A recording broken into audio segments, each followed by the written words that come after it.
A Bíblia em Palavras. Atos 7. O grande sacerdote perguntou a Estevão: "O que essas pessoas estão dizendo é verdade?"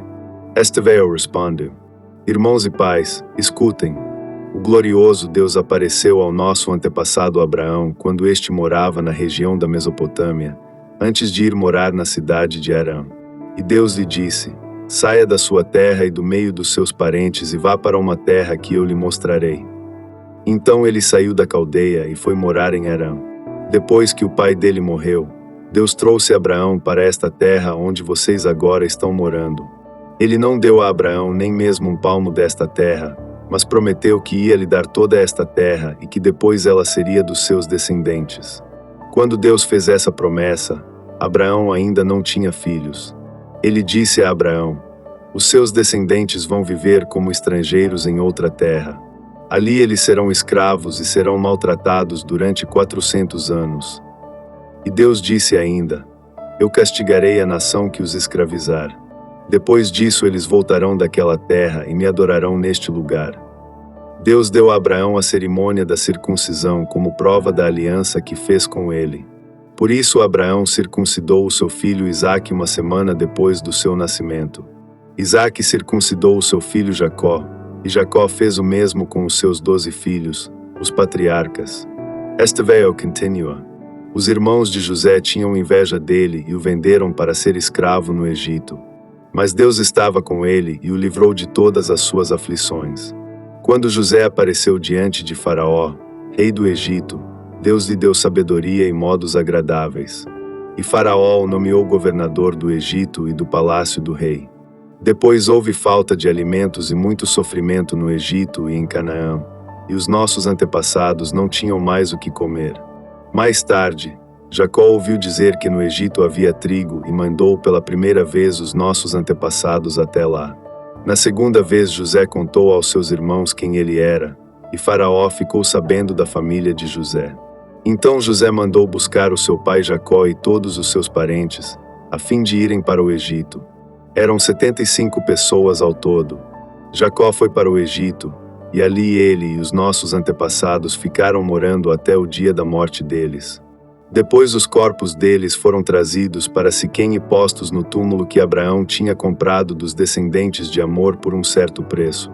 Quando estava chegando o tempo de Deus cumprir o juramento que havia feito a Abraão, o nosso povo tinha aumentado muito no Egito. Então um rei que não sabia nada a respeito de José começou a governar o Egito. Esse rei enganou e maltratou os nossos antepassados, a ponto de obrigá-los a abandonar as suas próprias criancinhas para que elas morressem. Nesse tempo nasceu Moisés, que era uma linda criança, e durante 3 meses os seus pais cuidaram dele em casa. Mas, quando tiveram de abandoná-lo, a filha do rei o adotou e criou como seu próprio filho. E assim ele foi instruído em toda a ciência dos egípcios e se tornou um homem que falava e agia com autoridade. Estevão disse ainda: quando Moisés já estava com 40 anos, resolveu ir ver a sua gente, os israelitas. Ali viu um egípcio maltratando um homem do seu povo. Então defendeu o israelita e o vingou, matando o egípcio. Moisés pensava que os israelitas entenderiam que Deus ia libertá-los por meio dele, mas eles não entenderam. No dia seguinte Moisés viu 2 israelitas brigando. E, tentando apartar a briga, disse: homens, escutem. Vocês são irmãos. Por que estão brigando? Mas aquele que estava maltratando o outro empurrou Moisés para um lado e disse: quem pôs você como nosso chefe ou nosso juiz? Você está querendo me matar como matou o egípcio ontem. Quando Moisés ouviu isso, fugiu do Egito e foi morar na terra de Midian, e ali nasceram 2 filhos dele. 40 anos mais tarde, quando Moisés estava no deserto, perto do Monte Sinai, um anjo apareceu a ele, no meio do fogo de um espinheiro que estava queimando. Moisés ficou admirado com o que estava vendo e chegou perto para ver melhor. Então ouviu a voz do Senhor, que disse: eu sou o Deus dos seus antepassados, o Deus de Abraão, de Isaque e de Jacó. Moisés tremia de medo e não tinha coragem de olhar. Então o Senhor disse: tire as sandálias, pois o lugar onde você está é um lugar sagrado. Eu tenho visto como o meu povo está sendo maltratado no Egito. Tenho ouvido os gemidos deles e desci para libertá-los. Agora vou mandar você para o Egito. Estevão continuou. Esse mesmo Moisés foi rejeitado pelo povo de Israel. Eles lhe perguntaram: quem pôs você como nosso chefe ou nosso juiz? Deus enviou esse Moisés como líder e libertador, com a ajuda do anjo que apareceu no espinheiro. Foi ele quem tirou os israelitas do Egito, fazendo milagres e maravilhas naquela terra, e também no Mar Vermelho, e no deserto, durante 40 anos. Foi esse mesmo Moisés quem disse aos israelitas: do meio de vocês Deus escolherá e enviará para vocês um profeta, assim como ele me enviou. Foi Moisés quem esteve com os israelitas reunidos no deserto. Ele esteve lá com os nossos antepassados e com o anjo que falou com ele no Monte Sinai. E foi Moisés quem recebeu e nos entregou as mensagens vivas de Deus. Os nossos antepassados não quiseram obedecer a Moisés, mas o rejeitaram e queriam voltar para o Egito. Eles disseram a Arão: faça para nós deuses que irão à nossa frente. Não sabemos o que aconteceu com Moisés, aquele homem que nos tirou do Egito. Então fizeram uma imagem em forma de bezerro e mataram animais para oferecer a ela como sacrifício. Depois deram uma festa em honra da imagem que eles mesmos tinham feito. Mas Deus se afastou deles e deixou que adorassem as estrelas do céu, como está escrito no livro dos profetas. Ó povo de Israel, não foi para mim, que vocês mataram e ofereceram animais em sacrifício. Durante 40 anos no deserto, vocês carregaram a barraca do deus Moloque e também a imagem da estrela de Raifã, o deus de vocês. Esses eram ídolos que vocês tinham feito para adorar. Por isso vou mandar vocês para além da Babilônia. No deserto, os nossos antepassados tinham consigo a tenda da presença de Deus.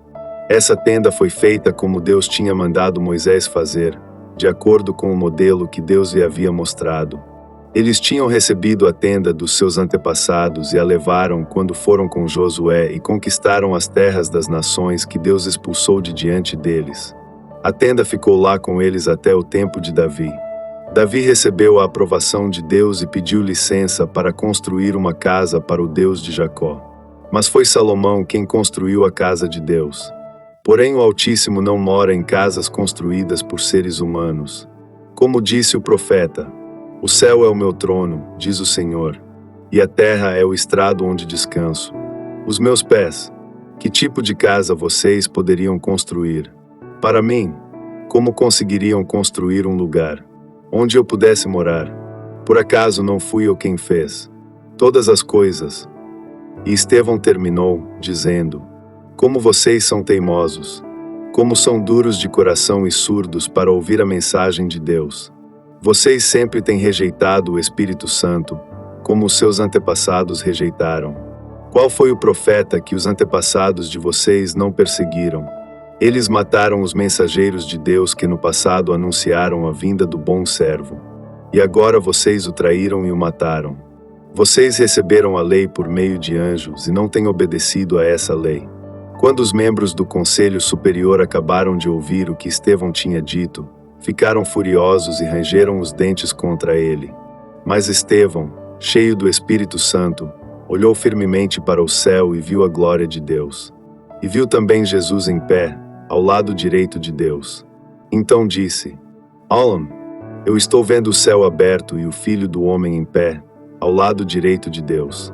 Mas eles taparam os ouvidos, gritando bem alto, avançaram todos juntos contra Estevão.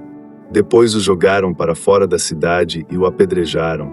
E as testemunhas deixaram um moço chamado Saulo tomando conta das suas capas. Enquanto eles atiravam as pedras, Estevão chamava Jesus, dizendo: Senhor Jesus, recebe o meu espírito. Depois, ajoelhou-se e gritou com voz bem forte: Senhor, não condenes esta gente por causa deste pecado. E, depois que disse isso, ele morreu. Atos 8. E Saulo aprovou a morte de Estevão. Naquele mesmo dia a igreja de Jerusalém começou a sofrer uma grande perseguição. E todos os cristãos, menos os apóstolos, foram espalhados pelas regiões da Judéia e da Samaria. Alguns homens religiosos sepultaram Estevão e choraram muito por causa da sua morte. Porém Saulo se esforçava para acabar com a igreja. Ele ia de casa em casa, arrastava homens e mulheres e os jogava na cadeia. Aqueles que tinham sido espalhados anunciavam o evangelho por toda parte. Filipe foi até a capital da Samaria e anunciava Cristo às pessoas dali, e as multidões ouviam com atenção o que ele dizia. Todos o escutavam e viam os milagres que ele fazia. Os espíritos maus, gritando, saíam de muitas pessoas, e muitos coxos e paralíticos eram curados. E assim o povo daquela cidade ficou muito alegre. Morava ali um homem chamado Simão, que desde algum tempo atrás fazia feitiçaria entre os samaritanos e os havia deixado muito admirados.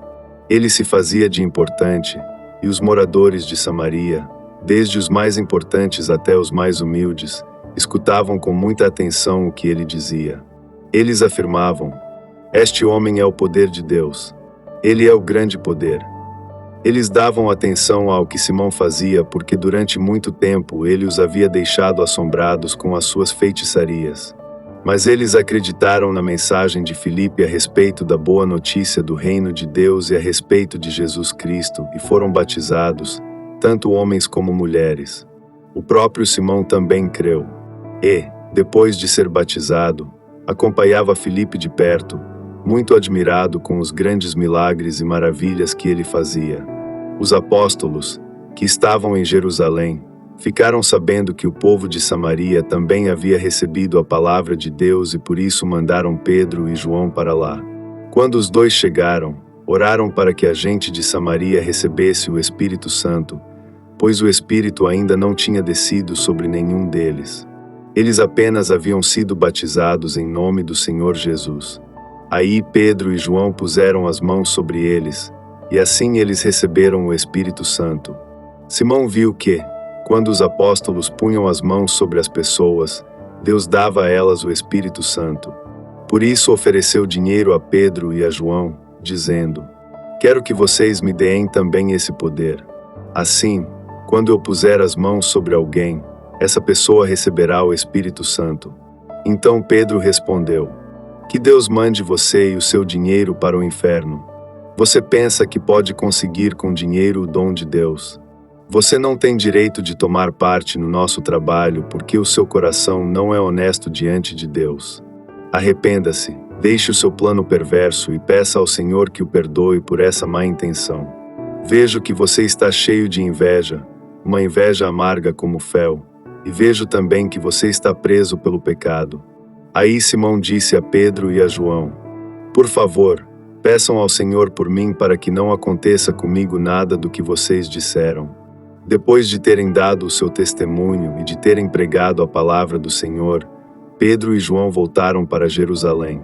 No caminho eles espalhavam o evangelho em muitos povoados da Samaria.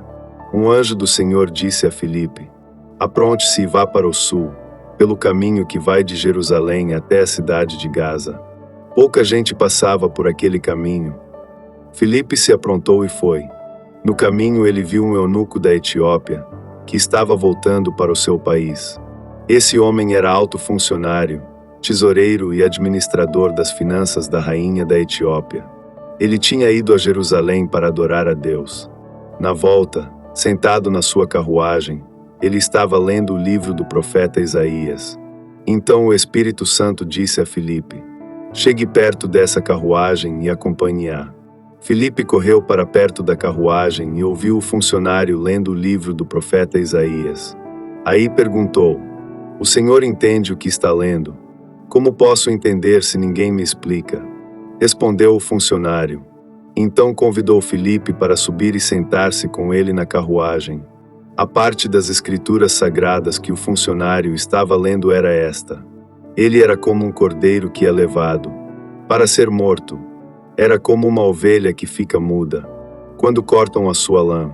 Ele não disse nada. Foi humilhado, e foram injustos com ele. Ninguém poderá falar a respeito de descendentes dele, já que a sua vida na terra chegou ao fim." O funcionário perguntou a Filipe: "Por favor, me explique uma coisa. De quem é que o profeta está falando isso? É dele mesmo ou de outro? Então, começando com aquela parte das Escrituras, Filipe anunciou ao funcionário a boa notícia a respeito de Jesus. Enquanto estavam viajando, chegaram a um lugar onde havia água. Então o funcionário disse: Veja, aqui tem água. Será que eu não posso ser batizado? Filipe respondeu: Se o Senhor crê de todo o coração, é claro que pode. E o funcionário disse: Sim, eu creio que Jesus Cristo é o Filho de Deus. Ele mandou parar a carruagem, os dois entraram na água, e Filipe o batizou ali. Quando eles estavam saindo da água, o Espírito do Senhor levou Filipe embora. O funcionário não viu mais Filipe, porém continuou a sua viagem, cheio de alegria. De repente, Filipe se encontrou na cidade de Azonto e seguiu viagem, anunciando o Evangelho por todas as cidades até chegar a Cesareia.